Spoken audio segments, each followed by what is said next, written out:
Caja de Resonancia, programa producido por el colectivo Laboratorio de Política y Cultura. Muy buenos días, muy buenas tardes o muy buenas noches. Muchísimas gracias por estar aquí en Caja de Resonancia. Y como siempre decimos, si estás aquí es porque eres parte de la alternativa. Nuestro país desde hace ya numerosos años vive una crisis política muy fuerte. Actualmente tenemos un presidente ausente, casi caricaturesco, y un Congreso que se impone sobre el Ejecutivo y también sobre muchos otros organismos supuestamente autónomos. Se suponía que esta inestabilidad, que esta situación tan complicada, concluía con las elecciones que están llevándose a cabo en su etapa del conteo de votos. Sin embargo, todo indica que esto no va a ser así. Al momento de grabar esta parte del programa, las distancias entre un candidato y otro son de apenas 5.000 votos. Y entonces hay que pensar cómo es que esto fue posible. Y entonces tenemos que concluir que esto fue posible porque fue planificado precisamente por ese Congreso que más del 90% del país repudia. Elecciones en las que se eligió representantes para la Cámara y el Senado cuando un referéndum dijo no al Senado. Elecciones en las que los congresistas se presentaron para una reelección cuando un referéndum dijo no a la reelección. Modificación de las reglas electorales cuando lo que se quería era una estabilidad y esta modificación buscaba, por el contrario, la dispersión del voto, la facilidad para que se inscriban distintas organizaciones políticas que fueron por docenas finalmente aceptadas, la eliminación de las elecciones primarias para que llegaran, como llegaron, 36 candidatos a la presidencia que finalmente se convirtieron en 35 por el lamentable fallecimiento de uno de ellos, ¿no? Una dispersión del voto en la primera vuelta muy fuerte, 2 candidatos con porcentajes ridículos que pasan a la segunda vuelta. Y allí la ciudadanía obligada a elegir entre uno u otro que juntos no llegaban ni siquiera al 20% del respaldo ciudadano. Se produce esta segunda vuelta y los resultados, bueno, en algunos lugares son relativamente aceptables desde el punto de vista político de representación, ¿no? Entonces tenemos 1/3 que está a favor de un candidato y 2/3 que está a favor del otro candidato, ¿no? Bueno, eso está en los límites aceptables de los estándares internacionales. Pero si tenemos regiones donde uno de los candidatos sextuplica al otro, regiones donde quintuplica, cuatriplica al otro, entonces la situación se convierte en bastante compleja porque esas regiones sentirán si gana quien apenas tuvo 1 de 10 votos en ellas, sentirán que es la persona en el gobierno alguien que los representa, lo sentirán como su presidente, en este caso más preciso, su presidenta, o habrá desde el inicio un rechazo a ese gobierno y no habrá la famosa luna de miel, ¿no?, de quien recién es electo, sino la continuación de la crisis de gobernabilidad, de representatividad, etcétera, y el decaimiento aún más profundo de la democracia. Ante ese escenario hay una cosa que hay que tener muy presente, que esto no es el resultado de la voluntad popular, sino es el resultado de un plan elaborado minuciosamente por este Congreso para dispersar el voto y llevarnos a una segunda vuelta con candidatos sin representación alguna en la ciudadanía, sin apoyo contundente por parte de la ciudadanía. Y en base a las reglas establecidas, bueno, no queda más remedio que elegir entre uno u otro. Lo segundo que hay que tener en cuenta es que no debemos ahora lamentarnos respecto a qué irá a hacer quien gane, porque la resignación no es un acto ciudadano. El acto ciudadano es la participación. Y el poder no reside en el gobernante, el poder reside en la ciudadanía. Así que independientemente de quién gane, en una democracia, quien gobierna es la ciudadanía, a través de sus representantes. Y si sus representantes deciden dar la espalda a la voluntad popular, deciden hacer oídos sordos a la ciudadanía, esta pues tiene todo el derecho de reclamarles, de exigirles que se comporten como demócratas y no como alguien que una vez electo o una vez electa se transforme en autoritario o muestre su autoritarismo que siempre le sospechábamos. Sobre estos temas, sobre qué viene después de la proclamación del ganador o ganadora en estas especiales circunstancias, es lo que aborda nuestro programa del día de hoy. Adelante.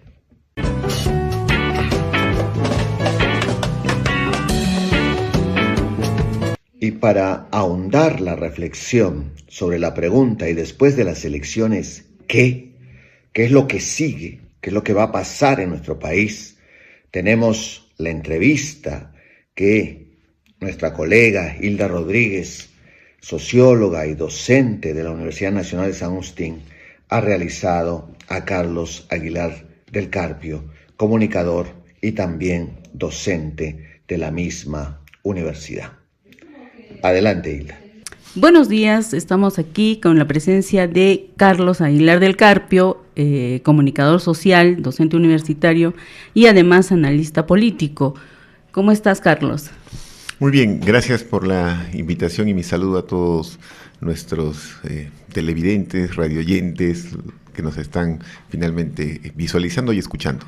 Bien, mira, la presencia amerita ver y analizar la situación política que está atravesando nuestro país con el tema de la segunda vuelta y que tenemos un empate técnico y además estamos viendo que el país se ha dividido en dos, está fragmentado, ¿no? De un lado, de los que quieren detentar el poder a la fuerza y del otro lado, la población que tiene la necesidad de ser representada también en este poder. ¿Cuál es tu mirada sobre esta situación?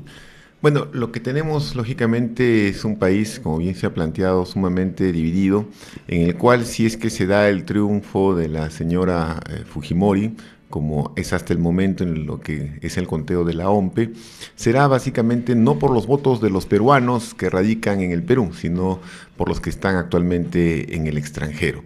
Pero eso igual evidencia una profunda división por la altísima votación que ha tenido el fujimorismo, casi similar a la votación que ha tenido el señor Sánchez de Juntos por el Perú. Yo creo que el fujimorismo ha logrado durante estos años, yo no diré lavarse la cara, porque se ha presentado esa imagen más cruda y dura en estos últimos años, tal como finalmente fue incluso en gran parte de los 90, copando instituciones, con prácticas autoritarias, entre otros, pero sí ha ido teniendo, sin tener formalmente el gobierno, ha ido conquistando el poder, ha ido comenzando a hacer como lo que decimos una guerra de posiciones, ¿no? Ganando espacios en diferentes instituciones del Estado, ¿no?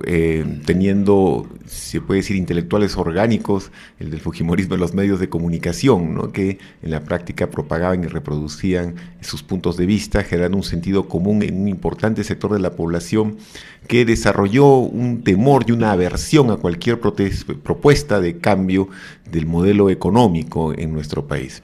Yo creo que lo que hemos visto en esta elección no ha sido tanto una discusión en torno, desde mi perspectiva, ¿no?, al tema de la defensa de las instituciones, la democracia, sino al cambio o la preservación del modelo económico, ¿no? Y ha generado, creo que ahí el fujimorismo tiene una victoria ideológica, ¿no?, un fuerte sentido común en la necesidad, entre comillas, de preservar el modelo económico neoliberal en nuestro país y presentar cualquier propuesta de cambio, de modificación, incluso de ruptura, si queremos ser más avesados, como un salto al vacío y un peligro para la clase media y para los más pobres de la sociedad, ¿no? Entonces, yo creo que yo partiría de ese análisis, ¿no?, que lamentablemente se ha dado en nuestro país. El dilema era cambio o continuismo, ¿no? Y pareciera hasta el momento que se impone por pequeñas décimas o por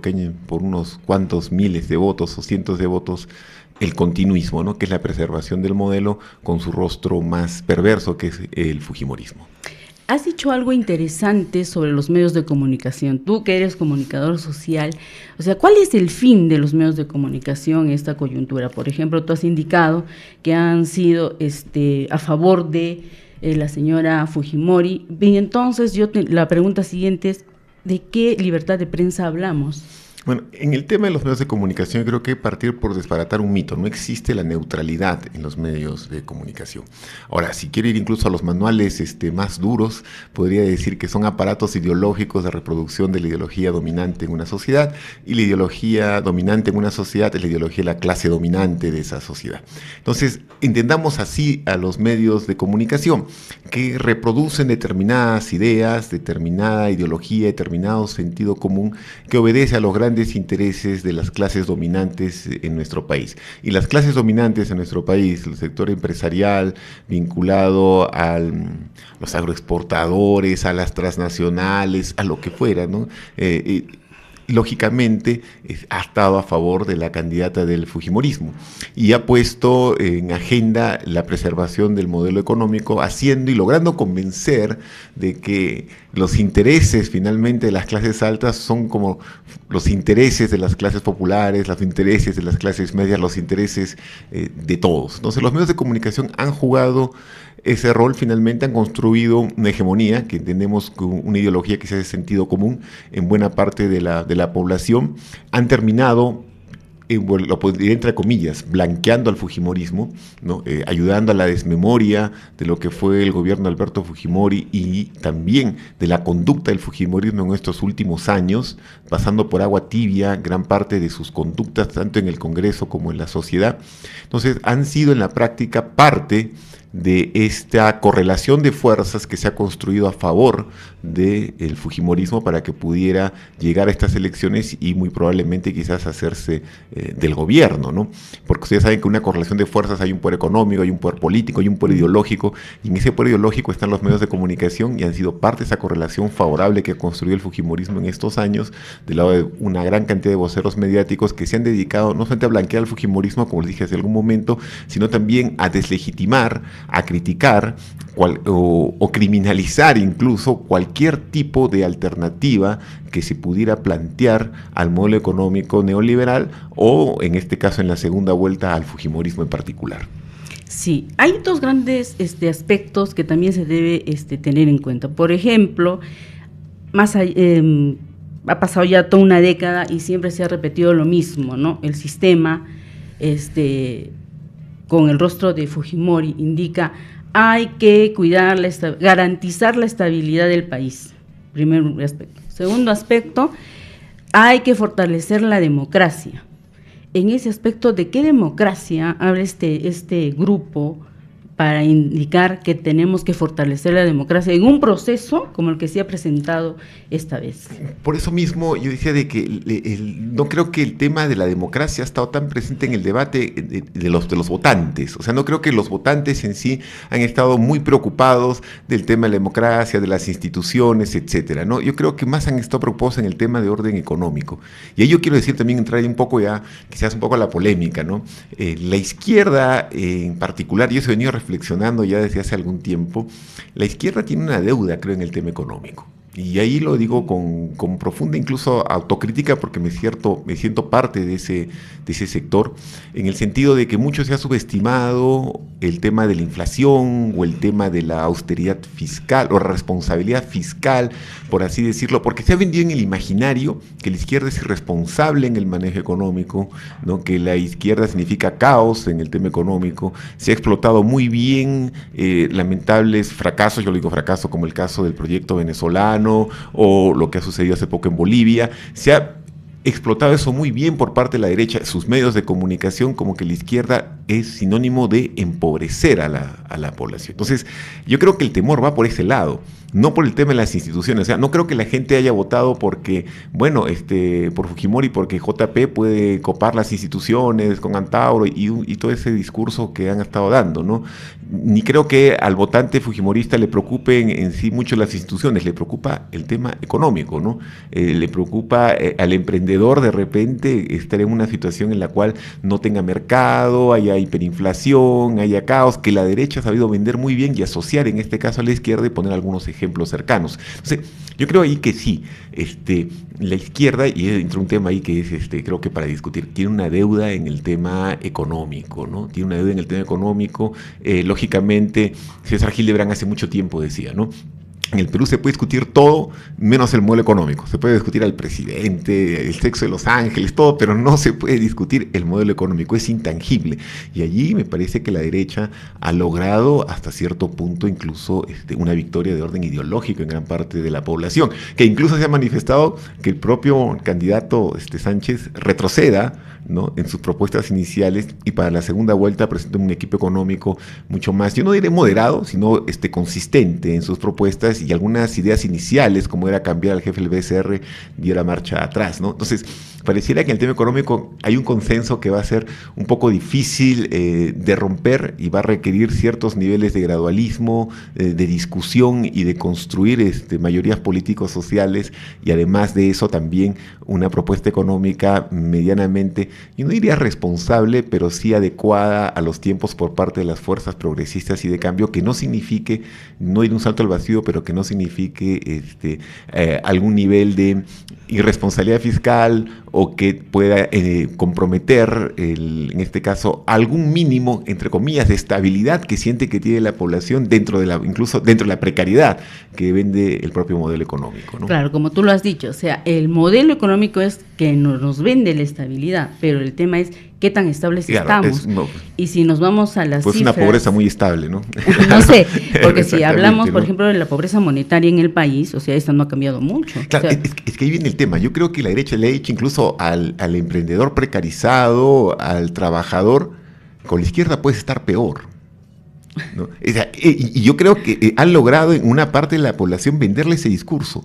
Y yo creo que incluso esta es una estrategia que no viene de ahora. Voy a especular, ¿no? Yo creo que viene desde el gobierno de Kuczynski, cuando decide abrir las fronteras a que vengan una gran cantidad de migrantes venezolanos, porque era su mejor propaganda que tenía Kuczynski. Quería la propaganda acá contra la izquierda. Y la mejor propaganda que tenía era tener un montón de migrantes ilegales venezolanos que donde pudieran hacían propaganda contra lo que pudiera significar cualquier idea socialista o cualquier idea de izquierda, ¿no? Entonces, esto es un trabajo que vienen desde años planteando, ¿no? Entonces, allí la izquierda creo que tiene un deber, una responsabilidad de plantear el tema económico con mayor responsabilidad.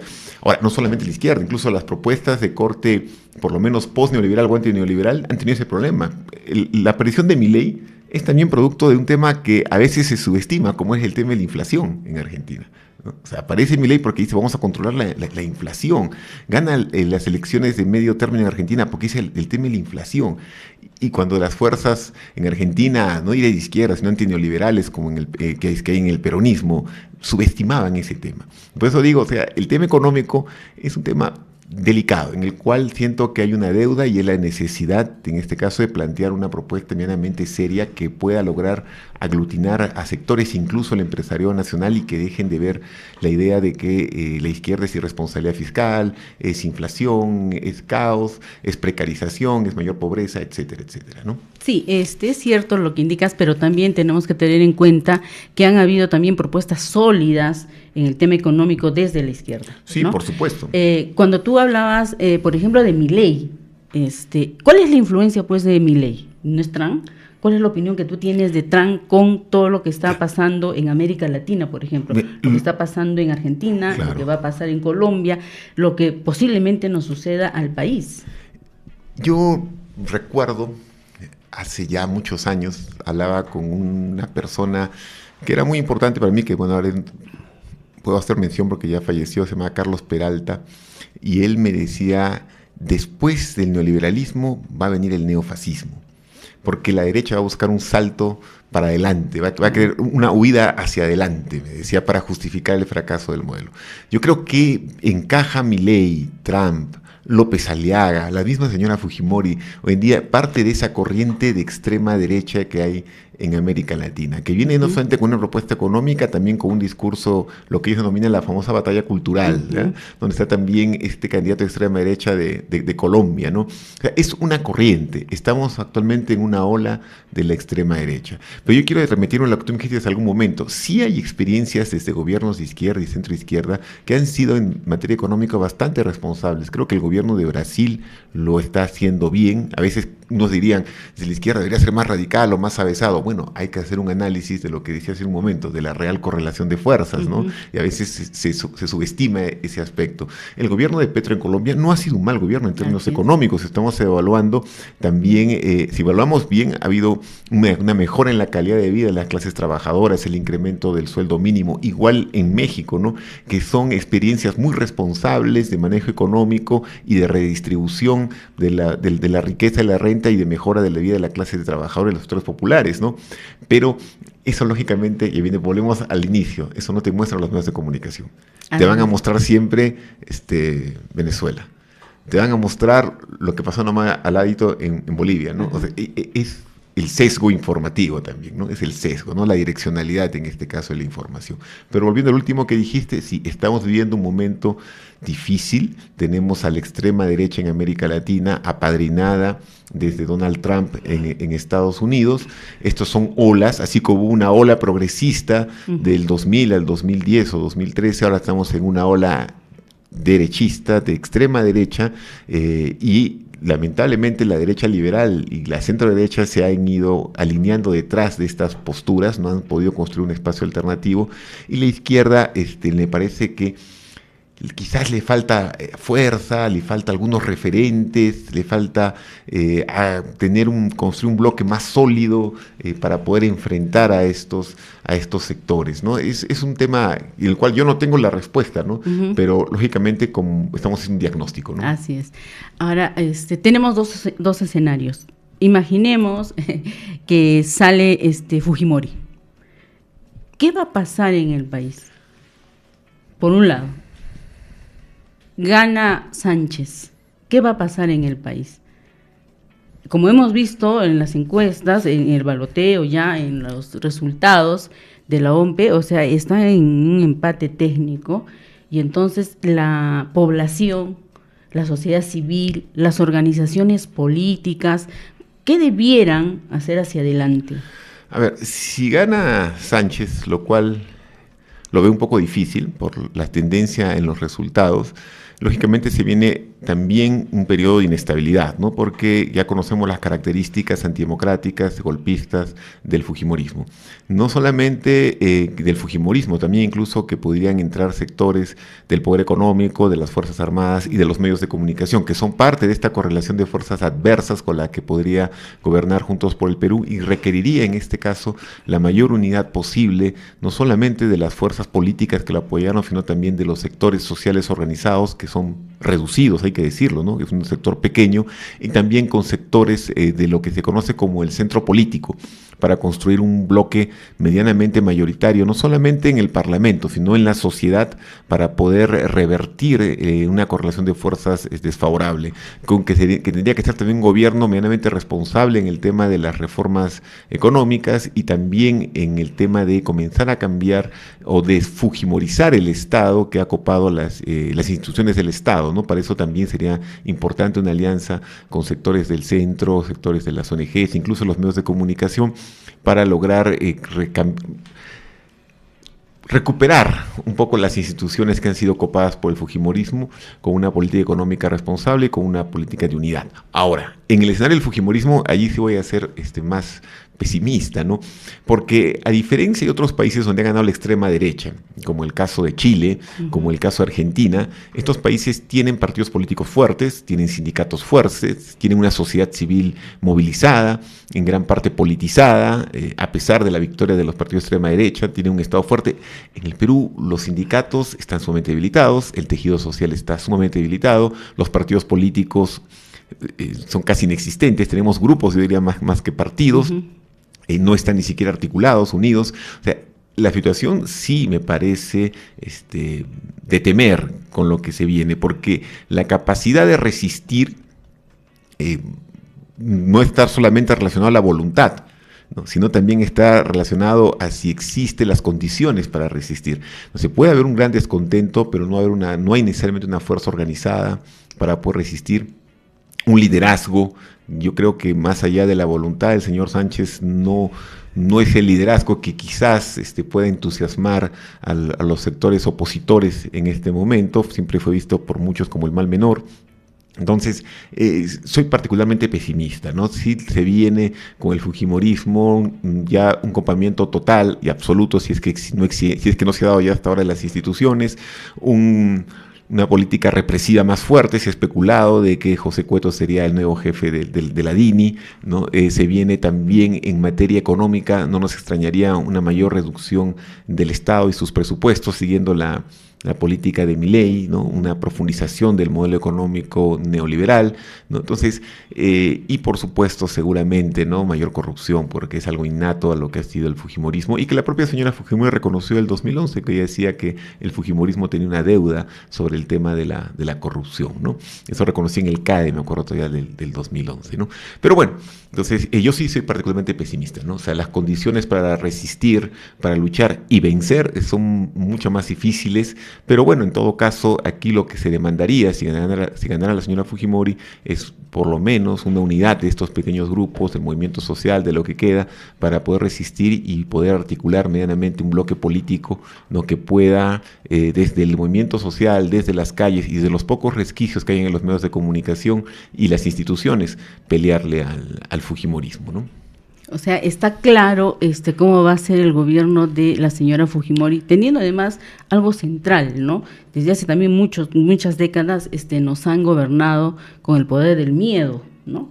Por ejemplo, las leyes que han salido de la protesta, o sea, uno ya no puede protestar, o sea, ya no puede demandar derechos, no puede movilizarse por esta represión que viene desde el gobierno, ¿no? Y como te indicaba antes, o sea, hay una parte de la población, el 50% de la población demanda representación para que se respeten sus derechos.